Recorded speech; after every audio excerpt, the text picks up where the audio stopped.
नमस्कार साथियों। YP 2020 PYQ YouTube channel पर आप सभी का हार्दिक स्वागत, अभिनंदन।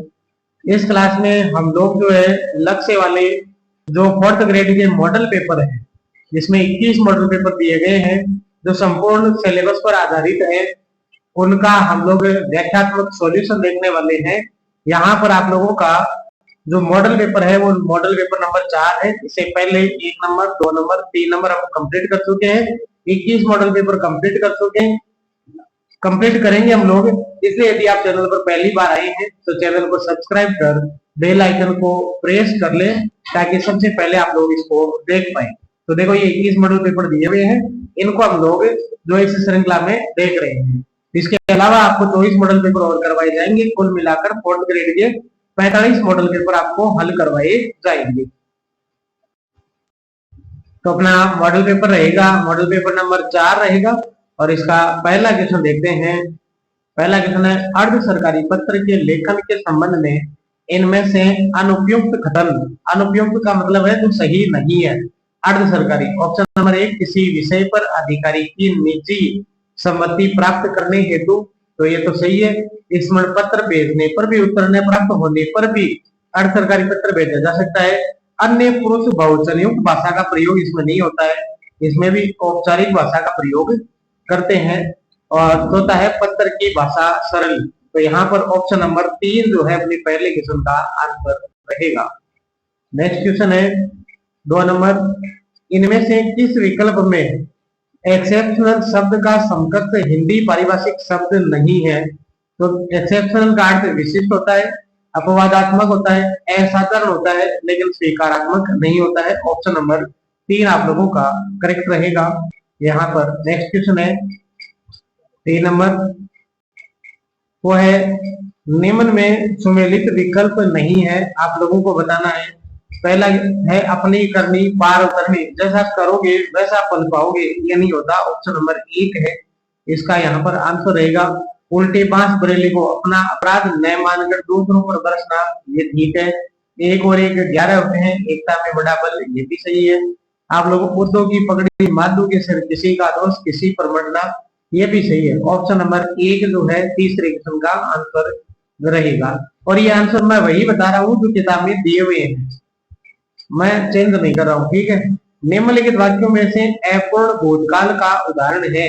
इनमें अपूर्ण भूतकाल का उदाहरण अपने को देखना है। तो ऑप्शन नंबर 3, प्रिया और सिया साथ साथ पढ़ रहे थे। जब उन्होंने देखा किसी ने, तो वो दोनों साथ साथ पढ़ रही थी। ऑप्शन नंबर 3 करेक्ट रहेगा।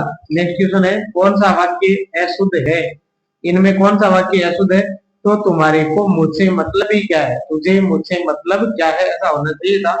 तो ये अशुद्ध है 5 नंबर का। नेक्स्ट क्वेश्चन है अपना 6 नंबर का, वो है वर्तनी की दृष्टि से किस विकल्प के सभी शब्द शुद्ध हैं? तो यहाँ पर देखो, दंपति, अहल्या और द्रष्टव्य, ये शुद्ध है। ऑप्शन नंबर 4 आप लोगों का करेक्ट रहेगा। नेक्स्ट क्वेश्चन है, वाक्यांश के एक शब्द के संदर्भ में संगत को चुनना है। इनमें से कौन सा संगत है वो आप लोगों को बताना है। तो जिसकी दोनों पक्षों में निष्ठा हो वो व्यनिष्ठ होता है। ऑप्शन नंबर 3 जो है वो करेक्ट रहेगा। नेक्स्ट क्वेश्चन है अपना 8 नंबर का, वो है इनमें से किस विकल्प में परस्पर विलोम शब्द नहीं है? तो देखो, एक का अनेक, जड़, चेतन, आवास, विकास, नूतन, पुरातन, तो आवास का विकास नहीं होता है। ऑप्शन नंबर 3 करेक्ट रहेगा। नेक्स्ट क्वेश्चन है अपना, विलोम शब्द नहीं है तो उत्कर्ष का अपकर्ष होता है, न कि निष्कर्ष। तो ये बाकी तो आप लोगों को पता ही है, ये रहेंगे। नेक्स्ट क्वेश्चन है, कपड़ा का पर्याय बताइए। तो कपड़ा का पर्याय जो है अपना क्या रहने वाला है यहाँ पर? ऑप्शन नंबर 3 जो है वो रहेगा, सॉरी 2 नंबर ऑप्शन वसन जो है इसका आंसर रहेगा। ऑप्शन नंबर 2 अपना यहाँ पर रहेगा। चलते हैं 11वें नंबर क्वेश्चन की ओर। 11 नंबर का क्वेश्चन है, वो है किस विकल्प में सभी शब्द पृथ्वी के पर्यायवाची हैं? किस शब्द में पृथ्वी के पर्यायवाची है? तो मही, विश्वम्भरा और धरणी। ऑप्शन नंबर 3 करेक्ट रहेगा। नेक्स्ट क्वेश्चन है 12 नंबर का, माधुर्य शब्द में कौन सा पढ़ते हैं? तो मधुर धन ये लगा है भाई, ऑप्शन नंबर 1 यहाँ पर करेक्ट रहेगा। क्वेश्चन नंबर 13, संस्कृत शब्द में कौन सा उपसर्ग लगा है? तो संस्कृत में सम उपसर्ग लगा है, ऑप्शन नंबर 4।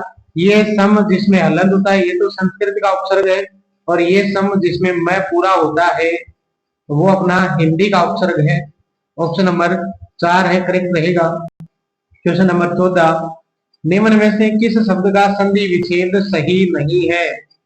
ये बताना है। तो पित्रादि का संधि विच्छेद यहाँ पर सही नहीं है, ऑप्शन नंबर 1। गुरु ऋण, इसका गुरु ऋण बन जाएगा, अनुधन ऐसन से अन्वेषण बन जाएगा, आवीय धन कृत से आविष्कृत बन जाएगा, तो ऑप्शन नंबर 1 यहाँ पर करेक्ट रहेगा। नेक्स्ट क्वेश्चन है 15 नंबर, संधि की दृष्टि से संगत विकल्प का चयन कीजिए।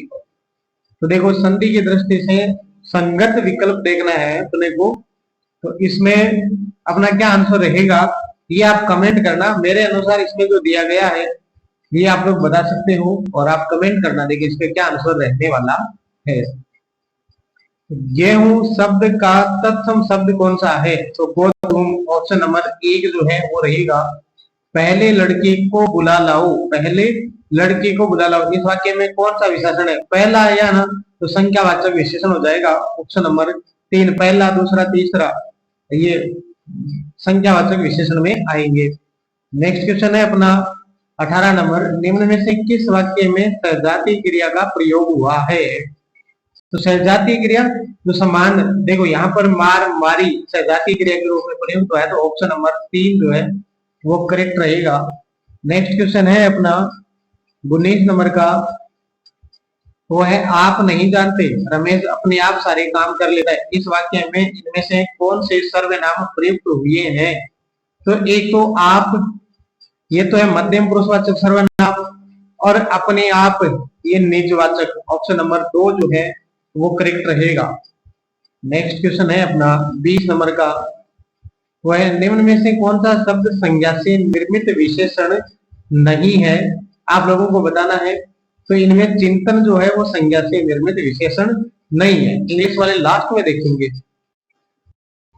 तो इंग्लिश वाले क्वेश्चन देखेंगे लास्ट में। अब देखते हैं जीके वाले, निम्न में से किस दिन DG1 फॉरेस्ट स्टेक ऐप का शुभारंभ किया गया? तो ये इसका आंसर क्या रहने वाला? DG1 पूछा आपको, तो इसका बताना है 21 मार्च 2025 बताना है भाई, 21 मार्च 2025 बताना है। यहाँ पर 29-25 लिखा हुआ है जो कि थोड़ा गलत है, ऑप्शन नंबर 1 करेक्ट रहेगा। रातानाडा हवाई अड्डा अपनी सेवाएं उपलब्ध कराता है, रातानाडा हवाई अड्डा अपनी सेवाएं उपलब्ध जोधपुर को कराता है, ऑप्शन नंबर 4 करेक्ट रहेगा। नेक्स्ट क्वेश्चन है, निम्नांकित को सम्मिलित कीजिए। शुष्क वन अनुसंधान संस्थान है, ये आप लोगों का कहां पर रहेगा? तो ये तो रहेगा जोधपुर में। केंद्रीय शुष्क बागवानी संस्थान आप लोगों का रहेगा बीकानेर में। मक्का अनुसंधान केंद्र जो है ये आप लोगों का रहेगा बांसवाड़ा में। और ये जो केंद्रीय भेड़ एवं ऊन अनुसंधान केंद्र है ये अविका नगर टोंक में है। तो ये इस प्रकार से आप लोगों के उत्तर हो जाएंगे, ऑप्शन नंबर 2 यहाँ पर करेक्ट रहेगा। नेक्स्ट क्वेश्चन है अपना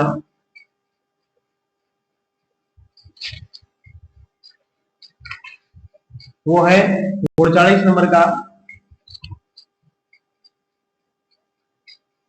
पीली भूरी रेतीली मिट्टी राजस्थान में मुख्यतः भीलवाड़ा चित्तौड़गढ़ जिले के कुछ भागों में पाई जाती है, तो ये सही नहीं है।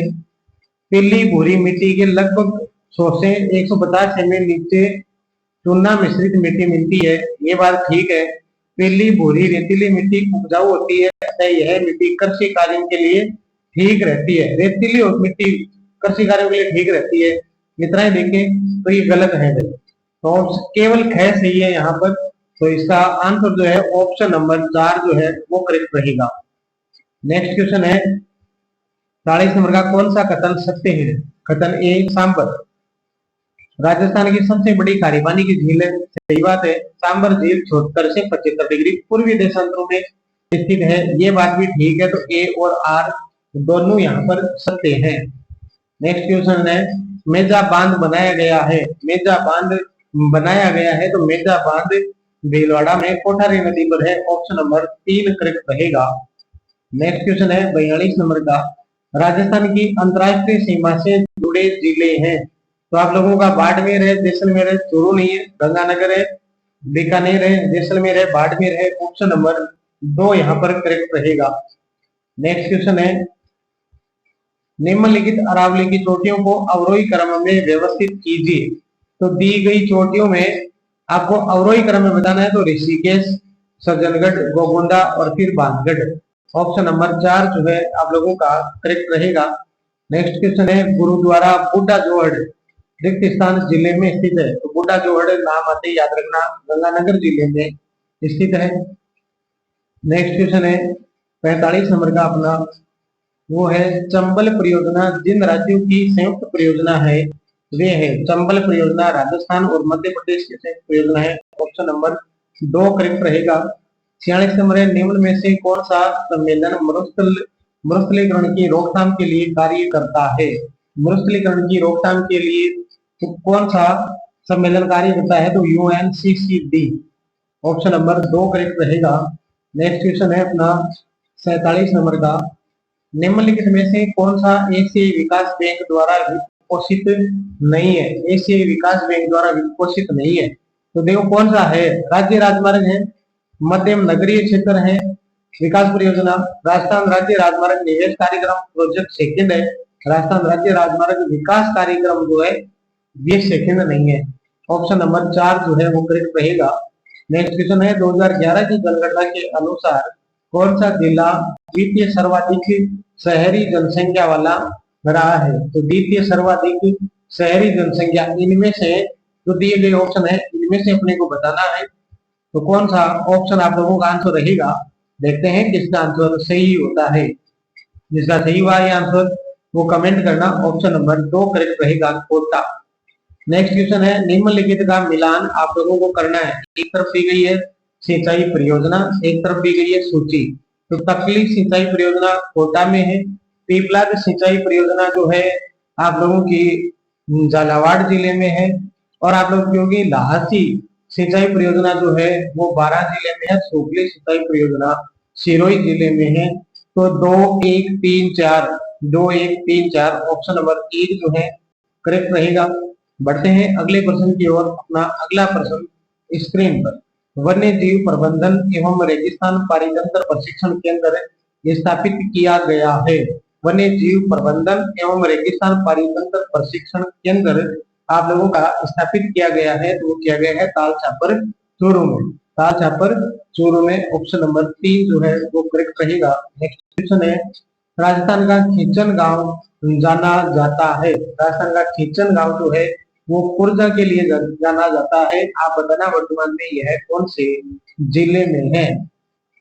नेक्स्ट, कोपेन के जलवायु वर्गीकरण के अनुसार राजस्थान के किन जिलों में स्टेपी जलवायु पाई जाती है। तो यहाँ पर आप लोगों का जो आंसर रहेगा वो क्या आंसर रहने वाला है, तो बाड़मेर, जालौर और जोधपुर जो अर्ध शुष्क मैदानी प्रदेश है उसमें जो है स्टेपी जलवायु मिलती है। या फिर मैं ये बोल सकता हूँ BSHW प्रकार की जलवायु जो है कोपेन के अनुसार यहाँ मिलती है। नेक्स्ट क्वेश्चन है 53 नंबर का, वो है निम्नलिखित में से राजस्थान की कौन सी झील राष्ट्रीय झील संरक्षण कार्यक्रम के अंतर्गत नहीं आती है। तो आप लोगों को बताना है कोलाइट जो बीकानेर वाली है वो नहीं आती है, बाकी पुष्कर आती है, पिछोल आती है, नक्की आती है। नेक्स्ट क्वेश्चन है, अर्धचंद्राकार बालों का स्तूपों को कहा जाता है। तो बरकान कहा जाता है। ऑप्शन नंबर 2 अर्धचंद्राकार बालों का स्तूप बरकान कहलाते हैं।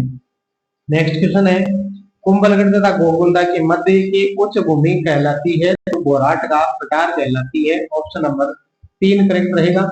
नेक्स्ट है, होप सर्कस के नाम से जाना जाने वाला स्मारक कहाँ स्थित है। होप सर्कस के नाम से जाने जाने वाला सर्कस स्मारक कहाँ है, तो ये अलवर में है। नेक्स्ट क्वेश्चन है, राजस्थानी संस्कृति में ओलंदी क्या है। तो देखो विवाह का एक प्रकार है, नववधु के साथ जाने वाली स्त्री ओलंदी कहलाती है, और यदि पुरुष जाए तो वो ओलंदा कहलाता है। केसरिया जी का मेला कहाँ पड़ता है, आप लोगों को बताना है, तो ये दुलेव में बनता है। ऑप्शन नंबर 4 जो है वो याद रखना है, केसरिया जी का मेला दुलेव में पड़ता है। क्वेश्चन नंबर 62 है, राजावाटी एवं नागरचोल किस बोली की उपबोलियां है? गाजावाटी एवं नागरचौल किस बोली की उपबोलियां है, आप लोगों को बताना है। तो ये ढूंढाड़ी बोली की उपबोलियां है। ऑप्शन नंबर 2 जो है करेक्ट रहेगा। अब बढ़ते हैं नेक्स्ट क्वेश्चन की ओर। अब है क्वेश्चन नंबर 60। निम्नलिखित में से कौन सा लोकदेवी स्थान सुमेलित नहीं है, ये बताना है। तो शीतला माता चाकसू है, दधी माता दधिमती माता कोट मांगलो नागौर है, शिला देवी आमेर है, लेकिन आई माता का मंदिर कहाँ नहीं है, ओसियां में नहीं है। ऑप्शन नंबर 2 करेक्ट रहेगा। नेक्स्ट क्वेश्चन है, उन राजनीतिक कार्यकर्ताओं को चिन्हित कीजिए जिन्होंने नागरिक स्वतंत्रताओं के लिए अपने प्राण उत्सर्ग किए। तो बाल मुकुंद बिसा, सागरमल गोपा, ज्वाला प्रसाद शर्मा, रमेश स्वामी। तो इनमें जो है ऑप्शन नंबर 3 रहेगा। प्राण उत्सर्ग करने वालों में बाल मुकुंद बिसा, सागरमल गोपा और रमेश स्वामी रहे हैं, लेकिन ज्वाला प्रसाद शर्मा नहीं रहे हैं। आजाद आजाद मोर्चा का संस्थापक था। Question number 62। तो बाबा हरीश चंद्र आजाद मोर्चा के संस्थापक रहे हैं। नेक्स्ट क्वेश्चन है 63 नंबर का, वो है गोविंद गुरु के विषय में निम्न में से कौन सा कथन असत्य है, ये बताना है। गोविंद गुरु, तो गोविंद गुरु के बारे में, गोविंद गुरु बंजारा जाति के थे, सही बात है। गोविंद गुरु का जन्म 1858 ईस्वी में डूंगरपुर के बांसिया ग्राम में हुआ था, है ना, पालपट्टा में हुआ था, गलत है। असत्य बताना है तो ऑप्शन नंबर 2 करेक्ट हो जाएगा। ऑप्शन नंबर 2 आंसर रहेगा। गोविंद गुरु ने बांसिया ग्राम में धूनी एवं निशानी की स्थापना की, बिल्कुल ठीक है। गोविंद गुरु ने बिंदु को धर्म एवं सत्य के मार्ग पर चलने का उपदेश दिया, ये बात भी सही बात है।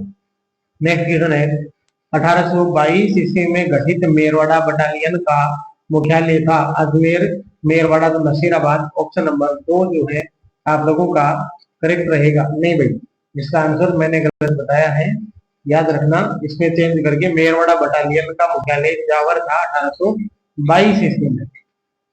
ऑप्शन नंबर 3 जो है वो करेक्ट रहेगा। नेक्स्ट क्वेश्चन है, युद्ध वर्ष सही सुमेलित नहीं है, कौन सा युद्ध वर्ष? तो सामेल युद्ध जो है इसका आंसर क्या रहने वाला है? क्वेश्चन नंबर 65 का आंसर रहेगा सामेल युद्ध 1562 में हुआ था, क्या नहीं हुआ था भाई? हरमड़ा का युद्ध 1557 में, खानवा 1527 में, खातोली का युद्ध 1517 में। तो ऑप्शन नंबर 2 करेक्ट रहेगा। नेक्स्ट क्वेश्चन है, 1582 ईस्वी में महाराणा प्रताप की दिवेर विजय के समय वहां के अधिकारी थे। तो वहां के जो अधिकारी थे वो कौन थे? अब्दुल रहीम खान खाना। ऑप्शन नंबर 2 जो है वो करेक्ट रहेगा। सॉरी भाई, इसका भी आंसर जो है सुल्तान खान गोरे रहेगा। ऑप्शन नंबर 1 जो है वो आप लोगों का करेक्ट रहेगा। नेक्स्ट क्वेश्चन है, मेवाड़ का वर्तमान शासन नामक पुस्तक किसने लिखी है? मेवाड़ का वर्तमान शासन माणिक्यलाल वर्मा की पुस्तक का नाम है। ऑप्शन नंबर 4 जो है वो करेक्ट रहेगा। बजटी आभूषण पहना जाता है, तो बजटी आभूषण गले का है। ऑप्शन नंबर 4 जो है करेक्ट रहेगा। कर्णाभील किस वाद्य यंत्र का प्रसिद्ध वादक रहा है? तो आपको आंसर बताना है नड का। Option number 1।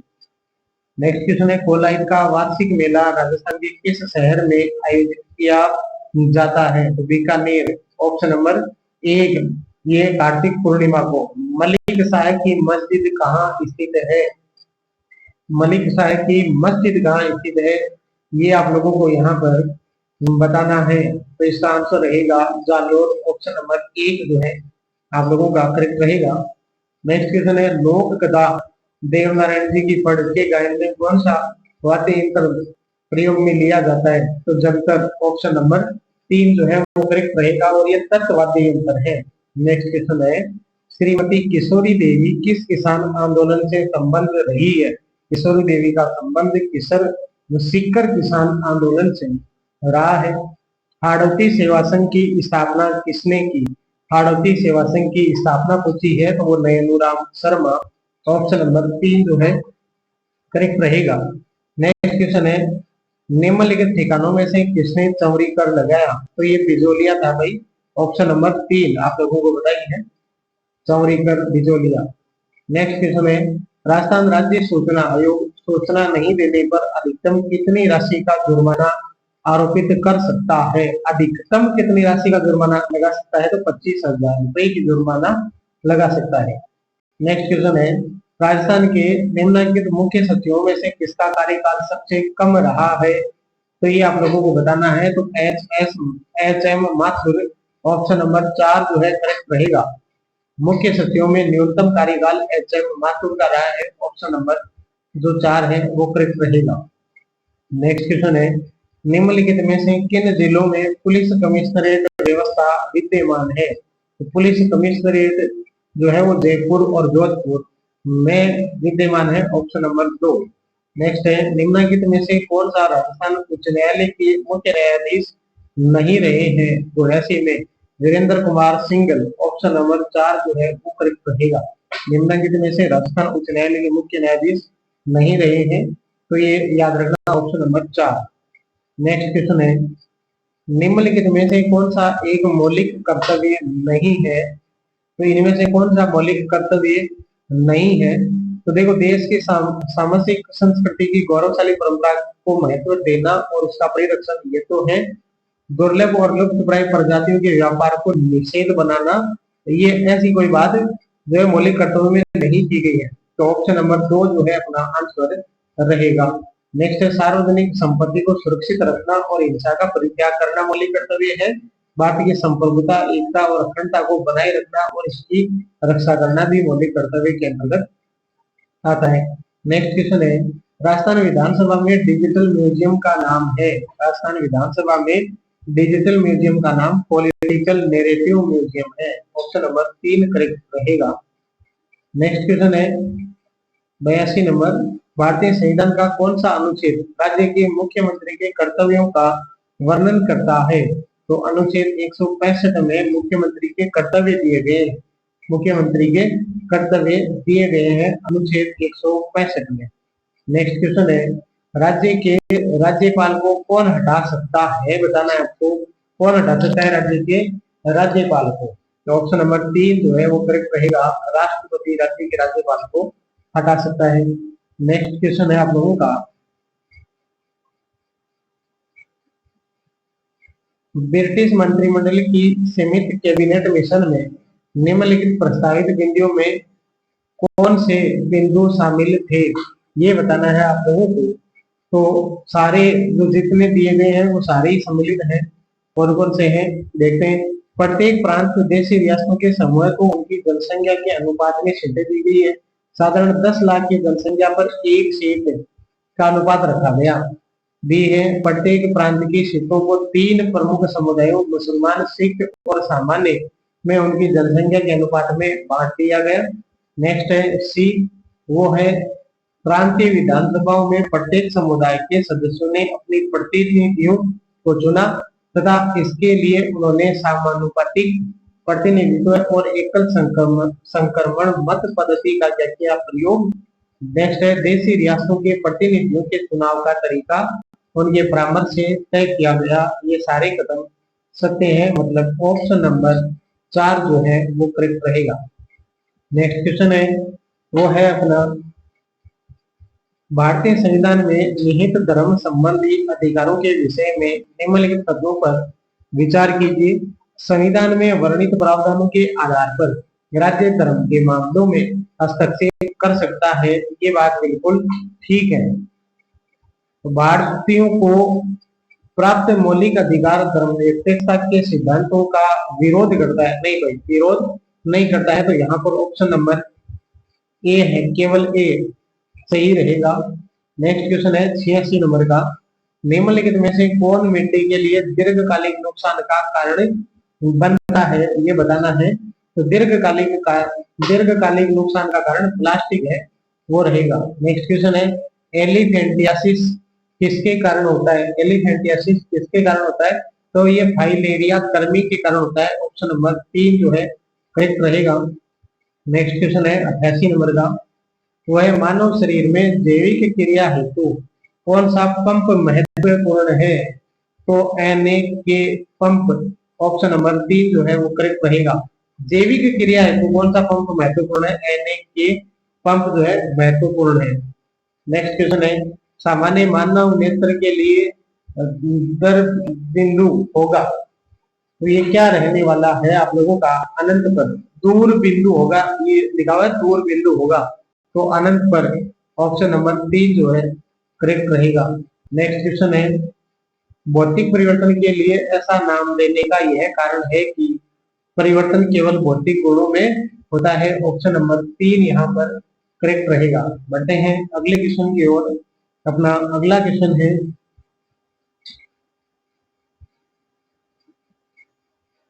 91 नंबर का। अनुभवी अभिनेत्री और भरतनाट्यम नृत्यांगना वैजयंती माला बाली को किस वर्ष पद्म विभूषण पुरस्कार से सम्मानित किया गया है? तो 2024 ये पद्म विभूषण मिला है और वैजयंती माला बाली को मिला है। ठीक है, ऑप्शन नंबर 1 करेक्ट रहेगा। नेक्स्ट क्वेश्चन है, मार्च 2025 में जारी एडीआर का मतलब है एसोसिएशन फॉर डेमोक्रेटिक रिफॉर्म्स की रिपोर्ट के अनुसार सबसे अमीर विधायक है, तो पराग देसाई। ऑप्शन नंबर 1 जो है वो करेक्ट रहेगा। नेक्स्ट क्वेश्चन है, भारत में भारतीय kho kho league tournament event का नाम क्या है, ये बताना है। तो ऑप्शन नंबर 2 जो है अल्टीमेट खो खो करेक्ट रहेगा। Option number 2। नेक्स्ट क्वेश्चन है, उस्ताद जाकिर हुसैन जिनका 15 दिसंबर 2024 को निधन हो गया थे, तो ये क्या थे भाई? तबला वादक थे। जाकिर हुसैन तबला वादक थे और 26 दिसंबर को मनमोहन का निधन हुआ। ये पिछले में पढ़ गए हैं मॉडल पेपर में। लाइफ टाइम अचीवमेंट के लिए अभिमान अवार्ड में दी जाने वाली पुरस्कार राशि है। लाइफ टाइम अचीवमेंट अवार्ड जो है, अभिमान अवार्ड में 1 लाख रुपए दिए जाते हैं। कितने रुपए दिए जाते हैं? 1 लाख रुपए जो है वो दिए जाते हैं आप लोगों के।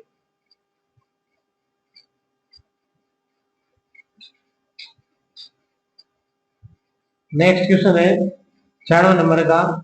निम्न में से किस पैरालंपिक खिलाड़ी ने पहली बार 2 स्वर्ण पैरालंपिक पदक जो है वो जीते हैं? तो देवेंद्र झाझड़िया। ऑप्शन नंबर 3 जो है करेक्ट है आप लोगों का।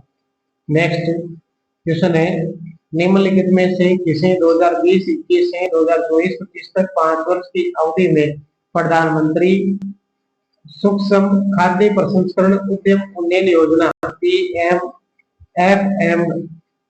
को लागू करने के लिए राजस्थान में नोडल एजेंसी के रूप में नामित किया गया है? बताना है। तो राजस्थान स्टेट कृषि विपणन बोर्ड। ऑप्शन नंबर 1 जो है आप लोगों का करेक्ट रहेगा। नेक्स्ट क्वेश्चन है, वो है वर्तमान में निम्नलिखित में से कौन राजस्थान राज्य के मुख्य सूचना आयुक्त है? मुख्य सूचना आयुक्त वर्तमान में कौन है ये बताना है। तो सुधांशु पंत है दिए गए। इसका तो आंसर 3 रहेगा ऑप्शन के हिसाब से, लेकिन वर्तमान में कौन है? तो सुधांशु पंत है, ये ध्यान रखना। मुख्य सूचना आयुक्त नहीं, मोहनलाल लाटरी है, मुख्य सूचना आयुक्त नहीं है, वो है आप लोगों के मुख्य सचिव। सुधांशु पंत क्या है? मुख्य सचिव है। बाय मिस्टेक मैंने बताया, लेकिन आप मुख्य सचिव सुधांशु पंत है और मुख्य सूचना आयुक्त मोहनलाल लाटरी है। ऑप्शन नंबर 3 आप लोगों का करेक्ट रहेगा। नेक्स्ट क्वेश्चन है, राजस्थान सरकार द्वारा सांबर लेक मैनेजमेंट एजेंसी का गठन वर्ष रिक्त स्थान में किया गया। सांबर लेक मैनेजमेंट एजेंसी का गठन कब किया गया? 2021 में। ऑप्शन नंबर 3 जो है करेक्ट रहेगा। 100 नंबर का क्वेश्चन है, हाल ही में चर्चा में रहा मिशन संरक्षण 2024 है, तो ये मिशन सन जो है गोवंश एवं पक्षियों को लू और तापघात से बचाने के उद्देश्य से संचालित एक अभियान है। सन का अर्थ यहाँ पर सूर्य से ले लेना, फिर जो है तापघाती हमले, उनमें गोवंश और पक्षियों को याद रख लेना। ऑप्शन नंबर 2 करेक्ट रहेगा। बढ़ते हैं नेक्स्ट क्वेश्चन की ओर। नेक्स्ट क्वेश्चन है अपना 101, निम्नलिखित में से कौन सा पावर पॉइंट की शॉर्टकट की है जो प्रारंभ में स्लाइड प्रेजेंट करने में मदद करती है? तो F5 जो है वो है ऐसी, और ये वैसे रिफ्रेश करने में काम में आती है, लेकिन पावर पॉइंट में शॉर्टकट की जो प्रारंभ से स्लाइड प्रेजेंट करती है वो F5 है। माइक्रोसॉफ्ट ऑफिस का उदाहरण क्या है? माइक्रोसॉफ्ट ऑफिस वो क्या रहेगा आप लोगों का? तो ये हॉरिजॉन्टल मार्केट सॉफ्टवेयर है, ऑप्शन नंबर 3 जो है वो करेक्ट रहेगा। नेक्स्ट क्वेश्चन है 103 नंबर का, निम्नलिखित में से कौन सा कंप्यूटर का इलेक्ट्रॉनिक मस्तिष्क है? तो इसका ऑप्शन नंबर 1 सीपीयू, और सीपीयू की फुल फॉर्म है central processing unit, option number 1 correct रहेगा। नेक्स्ट क्वेश्चन है 104 नंबर का, वो है माइक्रोसॉफ्ट वर्ड में मैक्रो का क्या उद्देश्य है? 104 में मैक्रो का उद्देश्य पूछा है तो रिपीट टास्क को ऑटोमेट करना, ऑप्शन नंबर 2 करेक्ट रहेगा। नेक्स्ट क्वेश्चन है वो है एमएस एक्सेल में निम्नलिखित में से कौन सा फंक्शन किसी रेंज के भीतर किसी दी गई शर्त को पूरा करने वाली सेल्स की संख्या की गणना करता है? तो यहाँ पर काउंट इफ जो लास्ट में लिखा हुआ ना IF, ये ऑप्शन नंबर 1 जो है वो आप लोगों का करेक्ट रहेगा। क्वेश्चन नंबर 6 जो है 106, इसका आंसर ऑप्शन नंबर 1 30 रहेगा। नेक्स्ट क्वेश्चन आप लोगों का 107 नंबर है, 107 नंबर का आंसर जो है वो आप लोगों का 33,000, ऑप्शन नंबर 3 रहेगा। 108 का 7:15, ऑप्शन नंबर 3 रहेगा। 109 नंबर का जो आंसर है वो ऑप्शन नंबर 2 20,000 उत्तर रहेगा। आप रोक के निकाल लेना इनको, यहाँ पर मोबाइल में थोड़ा सा हल नहीं होता है इसलिए ये है, बाकी मैं करवा सकता हूँ। इसका 33,750 रहेगा। 111 नंबर का उत्तर जो है वो 12 वर्ष रहेगा, ऑप्शन नंबर 1। फिर नेक्स्ट क्वेश्चन है 112 नंबर का, 112 नंबर में आपका उत्तर 6 ग्राम रहेगा। 113 में उत्तर जो है 25% रहेगा। 114 जो है इसका आंसर आप लोगों के 16 रहेगा, और 15 का 80 रुपए जो है उत्तर रहेगा। 116 नंबर जो क्वेश्चन है इसका उत्तर जो है आप लोगों के 36 की ग्रह रहेगा, और 117 नंबर का 26 जो है वो औसत रहेगा। नेक्स्ट क्वेश्चन है 118 नंबर, 118 नंबर का आपका उत्तर जो है वो रहेगा 16 रहेगा, और 119 नंबर का उत्तर जो है 6.4 किलोमीटर प्रति घंटा रहेगा। और इसके बाद में आप लोगों को 120 का उत्तर याद रखना है, वो रखना है 750 जो है आप लोगों का इसका उत्तर रहेगा, ऑप्शन नंबर 3 जो है करेक्ट रहेगा। तो मिलते हैं अगली क्लास में, तब तक के लिए धन्यवाद। जय हिंद, राम राम।